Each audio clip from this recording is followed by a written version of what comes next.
Humaharap ngayon ang ilang miyembro ng gabinete ni Pangulong Bongbong Marcos sa post-SONA discussion sa San Juan City. Detalye po tayo sa ulat on the spot ni Sandra Aguinaldo. Sandra? Yes, Connie, ito nga yung pagkakataon na naipapaliwanag ng mga cabinet members yung ilang mga detalye ng mga sinabi ni Pangulong Marcos sa kanyang State of the Nation address kahapon. Gaya halimbawa ng mga ilang accomplishment na nabanggit niya sa kanyang SONA ay ito po ay tinatalakay ng kanyang gabinete at dito yan sa post-SONA discussion dinedetalye ng mga kalihim ng departamento. Sa unang bahagi po ng discussion ay humarap sina Finance Secretary Ralph Recto, Agriculture Secretary Francisco Tiu Laurel, Budget Secretary Amenah Pangandaman at iba pa. Ayon sa mga kalihim, ang mga plano at pangako ng Pangulo sa SONA ay tutuparin nila at pagsusumikapan. Nagulat ang Department of Agriculture ng mga proyekto na nagawa ng administrasyon para sa mga magsasaka na nagpataas daw sa ani nitong nagdaang harvest season. At patuloy daw na inaayos ang patubig at namimigay ng titulo sa mga magsasaka.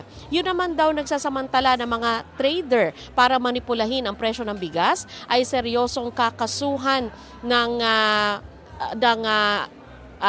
economic sabotage. Yan po ang sinabi ni Frederick Go, ang Presidential Assistant to the President for Investment and Economic Affairs. Sabi naman ni Budget Secretary Amenah Pangandaman, magiging mas transparent ang budget process matapos ngayon nangyari nitong nakaraang budget season na marami umanong insertion at isinisingit sa budget na wala umanong basbas ng Malacanang. Nabanggit din ito ng Pangulo sa SONA kahapon. Sabi ni Pangandaman, ang National Expenditure Program ay ilalagay nila sa kanilang website. Ibubukas din sa taong bayan ang budget deliberations. On track naman daw ang administrasyon ayon kay Finance Secretary Ralph Recto na nagsabing maayos ang lagay ng ekonomiya sa kabila ng mga gera, tariff war at iba pang kinakaharap ng buong mundo. So Connie, aminado rin naman dito sa talakayan dito na kailangan maramdaman ng ordinaryong tao yung sinasabing economic gains na napala sa ilalim ng kasalukuyang administrasyon. At ayon nga po kay Secretary Recto,